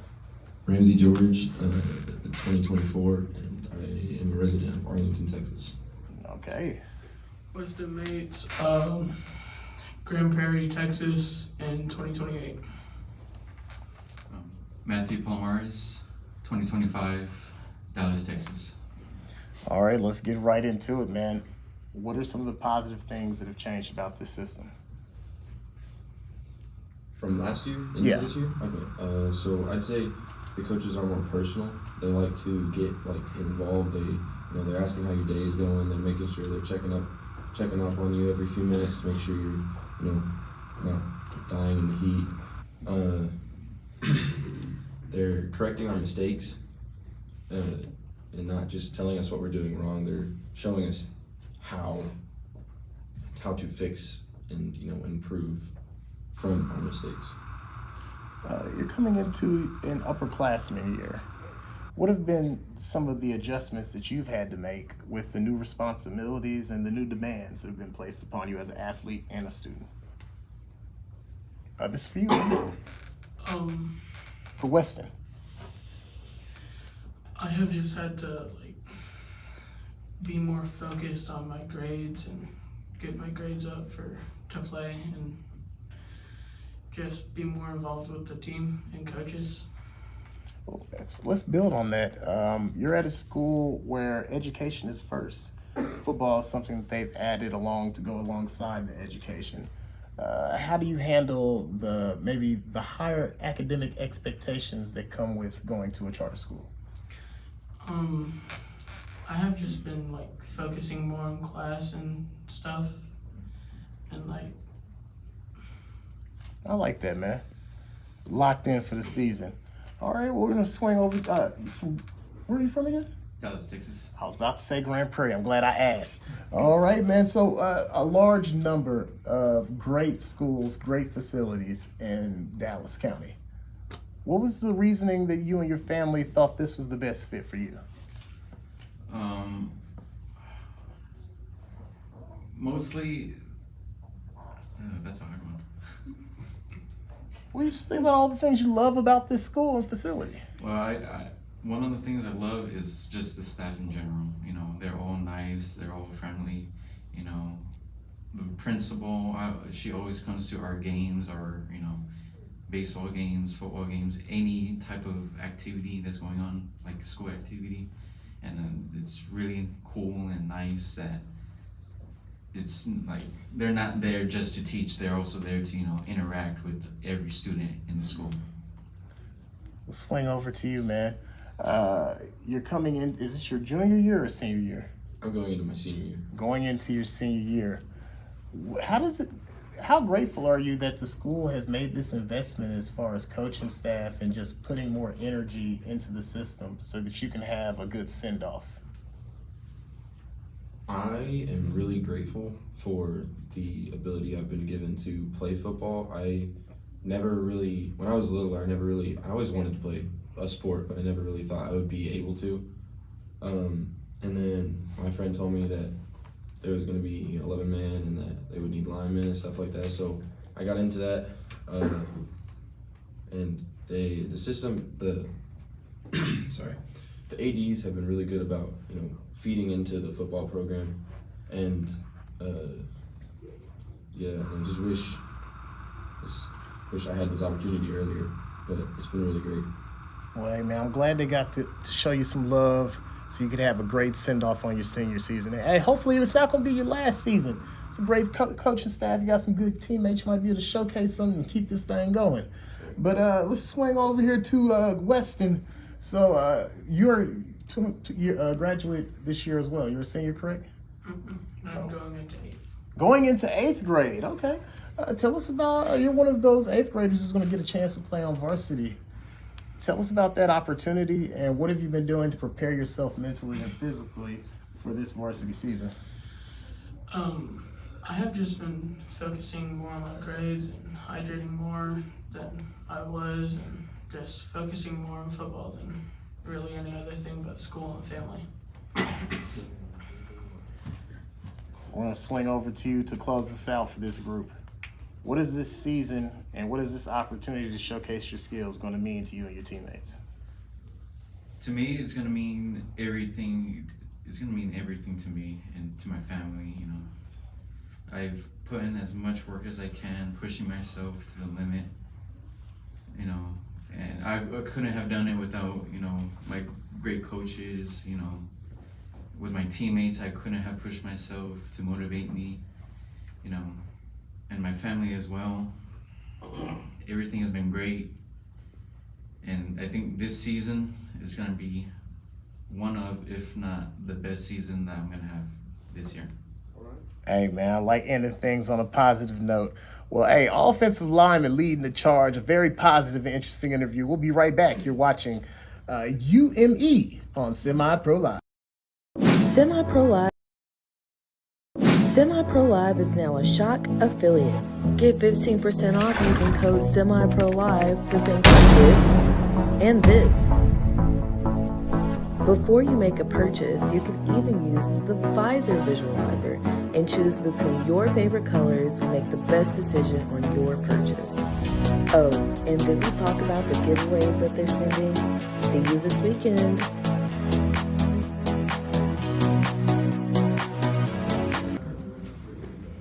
All right, folks, we are back. Channing Humphrey with Semi-Pro Live. Back here with another group of the big men up front, the guys who set the tone for this program and a lot of times this school. So let's get your first and last name and your graduation. Let's start at the end and go on down.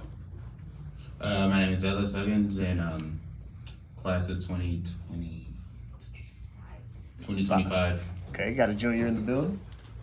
Liam Pruitt, class of 2026. Okay, got a sophomore. My name is Elisha Moore. I'm with the class of 2025. 2025 representing. So we got a diverse set of group of kids. So basically every kid up here, you guys were all here back in the 6-man days, correct? Well, this is my first year here, at UME. Oh, okay. Were you were here 6-man, or you were here just post coaching staff and new coaching staff? It's kind of hard to describe because I joined late within the sophomore year. In my sophomore year, I joined late within the season. Well, let's talk about that. What inspired you to join the team? I kind of just got talked into it, to be honest. It's like, young man, you need to join the football team. It's just walking around here all athletic and tall, not doing that. You know what I'm saying? I feel you. Which one? Was that you, Coach Ayers? It sounded like Coach Ayers, right? He looked tall. All right, man. So, tell us, man, have you been enjoying your football experience? Out of all of our athletes, you're probably one of the people who's newest to the sport. Did you do anything before you got involved in football that prepared you for this experience? And outside of your classmates and coaches recruiting, was there anything else that kind of drew you to the sport? Well, it's kind of been off and on with me. So, throw back to elementary school, for example. I did play sports, but the main role I played was a sideliner. So, yeah. So,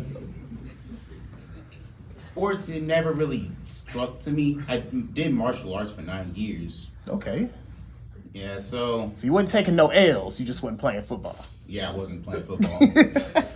So it kind of caught, this whole program kind of caught me off guard because like the coaches were actually close to me, personal, and they kind of just understood everything. And instead of like, you gotta win, skills, it's kind of like focusing on the player itself and not just the game. So do you think that this coaching staff maybe has a special skill or a special talent to be able to maybe translate the game better for athletes that don't have as much experience? Yes. I like that, man.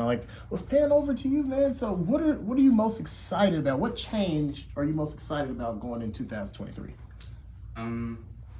Probably definitely the coaching staff. At a big public school, like they don't really want to get to know you. They just play the big meatheads on the line. So yeah, there was a lot of kids that didn't get to reach their full potential, so I'm excited to reach my full potential. So as far as your game, being able to explore different positions and having more one-on-one coaching, how do you think that has directly affected your own game? Definitely gotten more skillful, of course, but just learning new stuff and learning things I haven't learned before, because at my old school, they didn't really teach us about other positions, just stay on your position. So I'm learning plays for other positions, just making sure I know what's going on. All right, well, we'll pan on down to the largest lineman we've had so far. I don't know about that. Well, as the second person today to have dreadlocks, who do you think is the most powerful player on the team who has dreadlocks? I can't say it because there might be some hands thrown. We want to keep it peaceful, so we're not gonna get on the head. All right, man. So, as a lineman, if there's some young linemen out here who are getting ready for their season, because it's not just high school season that's starting, what kind of advice would you give to a young lineman as far as preparing for this Texas heat and as far as preparing for varsity football season? First of all, I just wanted to start off saying that this whole thing is, you see all these great players out there like Trent Williams, for one, number 71, plays for the San Francisco 49ers. Big bag. Yes, sir. Huge bag. Yeah, he's one of the best out there. You see him making all these great blocks. And one of the things that I want to tell young kids across the entire state of Texas is that once you start getting into it, I bet it's going to be really fun. Also, it's going to take a lot of hard work, a lot of time, and a lot of effort. And I think one of the main things that works with going into all of this is finding, like, your group. Because I'm a starter for the O-line, and with my guys, sometimes I feel like when I can't continue, they're just able to push me beyond that. So I think that's one of the reasons. So the camaraderie. Yes, sir. I love it, man. I love it. All right, well, we got a couple comments. Some of them I was just throwing up here. But we got Coach Harden. Yes, this is his first year. I should have read that one before I said it out loud. And then we've got Moore is the record holder for the squats at UME at 435 pounds. Okay, man, let's talk about that. Which one are we talking about right now? Okay, squats. Got the good knees. I'm a person missing ligaments, so I can't even imagine hitting a squat right now. I kind of just bend over, or I just don't bend my knees at all. They just walk straight. So, man, tell us about setting that record. What was that moment like, and how did you build your way up to that?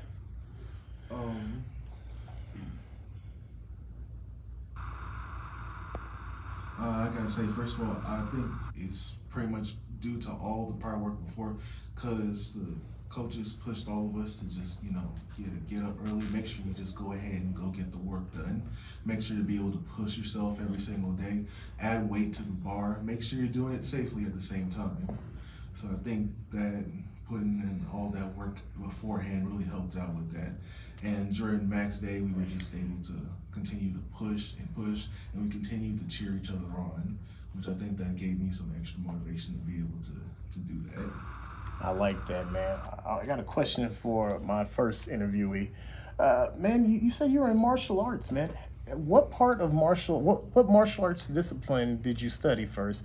And second, what portions or aspects of martial arts do you try to translate into your game? Definitely controlling your temper. Because, like, I have came across so many people you just want to slug in the arm, right? It's like, please. At least in the arm, you know what I'm saying? You ain't go faces, okay. Yeah. See, I'm nice. I go for the arms. I don't go for the face. I definitely go for the arms because, because, see, you might start a fight, right? If that fight doesn't get resolved, it gets worse, right? And then it gets even more worse and someone gets hurt really badly or killed. Okay. Charter school. Yes. All right, we're gonna swing this over here to our middle question. So, man, what are the expectations for the offense and defensive line going into 2023? Let's see. Sticking to your man and having really good hands. So on defense, you got to get their hands off you real quick so you can get some sacks, and you got to hold on to them on offense. So. Well, you know what? That was a tame way to end this portion, so we're gonna go ahead and end the interview on that note. I'm gonna turn your portion into a reel and try to make money off of it. We'll be back after a short commercial break. Thanks for watching Media Day. Semi-Pro Live is now a Shock affiliate. Get 15% off using code SEMIPROLIVE for things like this and this. Before you make a purchase, you can even use the visor visualizer and choose between your favorite colors and make the best decision on your purchase. Oh, and did we talk about the giveaways that they're sending? See you this weekend.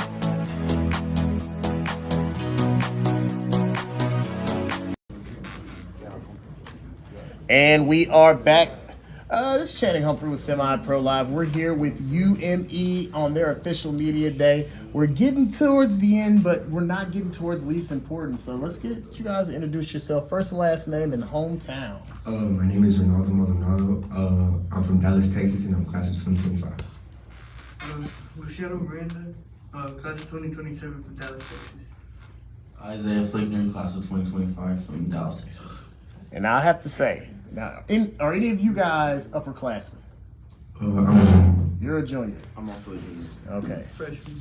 You guys are big for some juniors, though. I was looking like, okay, you guys got some nice size athletes over here at the charter school. So, man, let's get into it, man. So you guys are about to approach your first, well, we got two of you guys who are actually in your first year of being an upperclassman. How has your role on the team changed, and how have you adjusted to the responsibilities? My role on the team has changed a lot because I went from being a lowerclassman, just going around, just following what, like, I guess the upperclassmen have to tell me. And now that I'm an upperclassman, I have to sit here, I have to make sure I lay the foundation down for these guys. And, like, they know, like, I have to be able to lead, and, like, tell people what to do, and, like, do all these other things that I wasn't used to doing last year. As a freshman, tell us about just finding your way on the team, finding where you can fit in and contribute. I'm still like learning more things, especially from the higher ups. I've like people have offered a lot of help, like helping me remember plays and sometimes yelling at me to get in position. But you got in the right position, though. Yeah. That's all that matters, man. Okay. Well, hey, I have a follow-up question to the one I asked your teammate, man. You're into your upperclassmen years, man.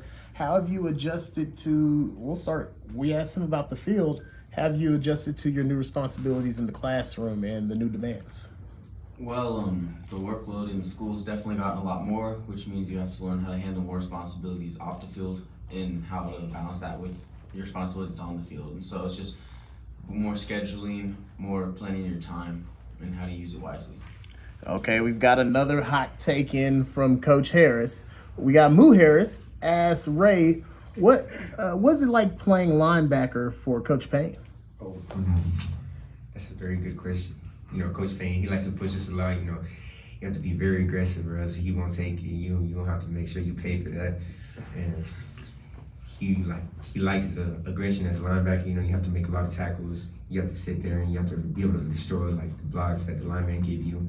So it's like he demands a lot of aggression, but make sure it's controlled aggression so you can like read the play and know what you're doing. All right, well, this question is going to be, I'm going to ask for my freshman because he's never had this experience, and I'm going to ask for my more experienced statesman. Do you think that you have what it takes to win a championship on this coaching staff? Yeah, like I still gotta improve some more, but we got a whole season for that. We practice every day. Yeah, I feel like I could definitely get a championship. Not like by myself. I can't. Yes, you can, man. It's your media day. Yes, if you really wanted to, you could do it by yourself, but you choose to let your teammates help you out because you're a team player. Yeah. All right, man. So, tell the same question, man. Do you think you have what it takes? And this one, I'm going to expand it, not just in the coaching staff, but what do you have in this room with these parents and these phenomenal athletes? Well, I think we've got a great community supporting us, and I think we've got a lot of amazing athletes, and we just need to come together and work together, because the best high school football teams are the ones who can work together as a team, right, and not just be a bunch of individuals.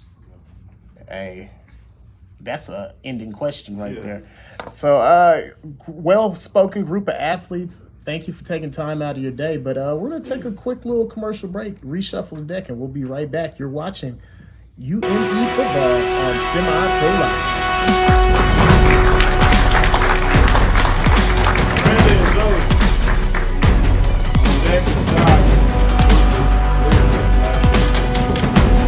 Y'all are almost going home.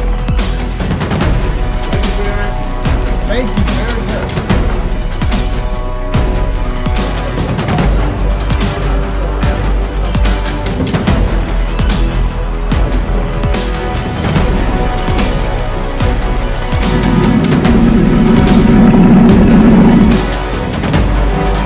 All right, folks, we are back.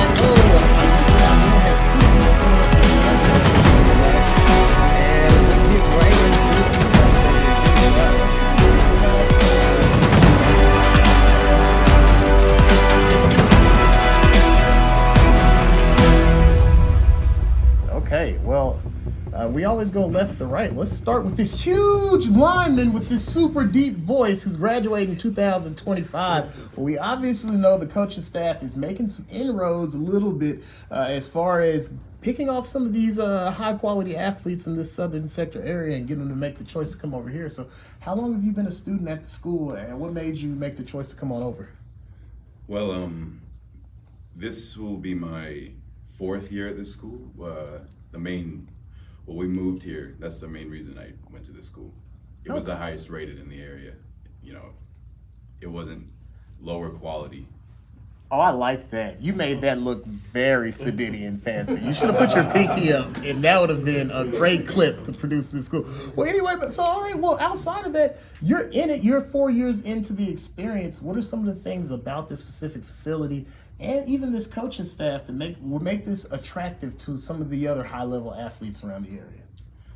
Well, like the coaches said, they really want to put the school on the map, but unlike coaches who really just want to put their own names on the map. I like that. We're going to swing over to you, man. You have a great experience. You don't have to deal with the memories or all these fantasies that the other players and parents are telling you about. You've come in with a motivated coaching staff, an AD that's supporting the program, and a full community that's just really invested in seeing you guys be successful. So what's it like being a part of this program with all this energy behind it? Just being a part of it is great. Just having the staff be there for me is amazing, and always pushing everybody. I mean, this past weekend, it's always been rough, but everybody's been there for me and everybody else, just pushing our way to the end to be here today. I'm gonna come back to you with another question. How have you been as a person coming into your first varsity season? How have you been getting yourself mentally and physically prepared to just stand up to the beating of playing varsity football in the state of Texas? I just been pushing myself, just not thinking about the pain, just thinking about the future and expecting what we're gonna see. You're a nice-sized offensive lineman. I'm pretty sure you're gonna have a couple of college coaches come take a look. How does it feel that you can be part of the generation of athletes that brings more eyes, more recruiting opportunities to some of these younger athletes in the future? Grateful, honestly. I feel that it's a lot of opportunities, a lot of open doors, a lot of options that you have. I like that, man. I like that. Who wants to give us a final word? Since you guys are our last offense and defensive lineman group, who's going to be our final word for the big men up front?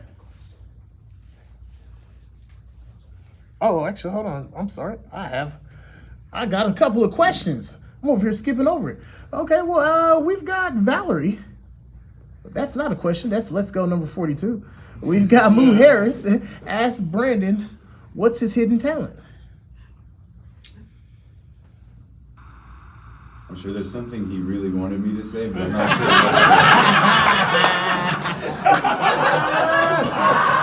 Right. Somewhere around this facility, administration is like, yes, this is why we've been supporting him.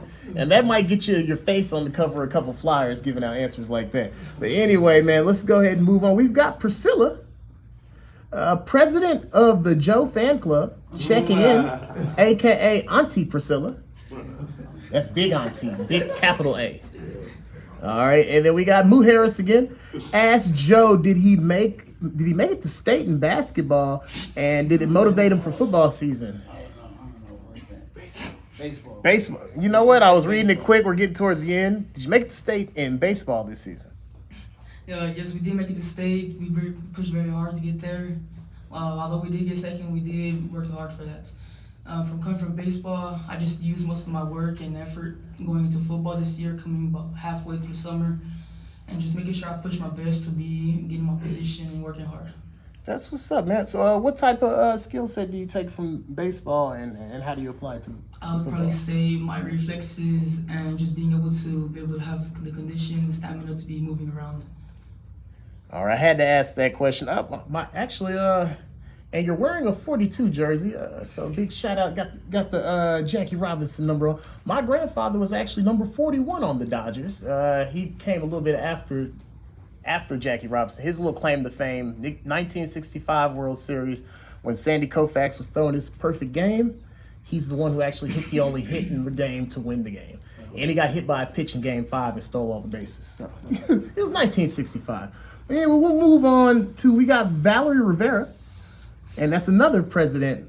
She wanted to double down on that one. All right, big shout out to Big Valerie. Well, actually, I think she's beefing with Priscilla. They might have to fight that one out to the death. Whenever they do strap on the gloves to find out who will be the president of the fan club, they're more than welcome to have that aired on Semi-Pro Live.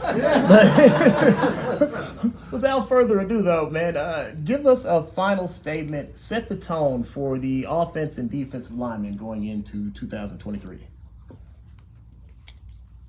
You really need to have discipline. You really need to be responsible, It might be corny saying this, but the quote, with great power comes great responsibility. You can't just be out doing whatever you want, right? You gotta be careful, you gotta be mindful. You gotta, like Jesus said, you gotta turn the other cheek. Oh, Jesus and Spider-Man, he dropping bars. We're gonna go ahead and take a commercial break.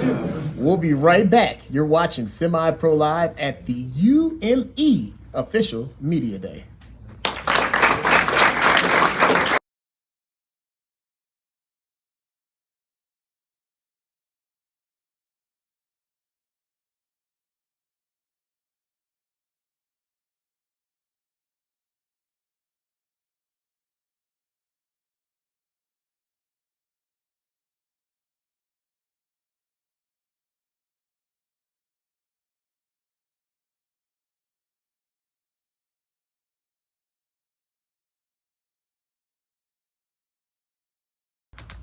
All right, folks, we are back from the commercial break. UME football live from Duncanville, Texas, man. So let's get your first and last names, graduation dates, and hometowns. Joshua Bassett. I'm from Mobile, Alabama, and my graduation date is 2024. Alabama representing. Luke Phillip, graduation 2025, and I'm from Dallas, Texas. Okay. Lucas Shaw, 2028, Arlington, Texas. All right, I'm gonna swing on down here to my I'm an honorary Alabamian. You know, I used to spend all my summers in Pineapple, Alabama, right outside of Tuscaloosa.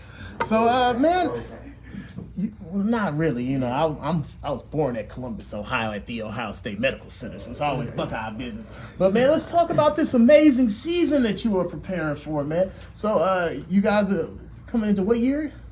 2024. I'm going into my senior year. Going into your senior year, your last chance to make an impression on these scouts. What does this opportunity mean to you and your family?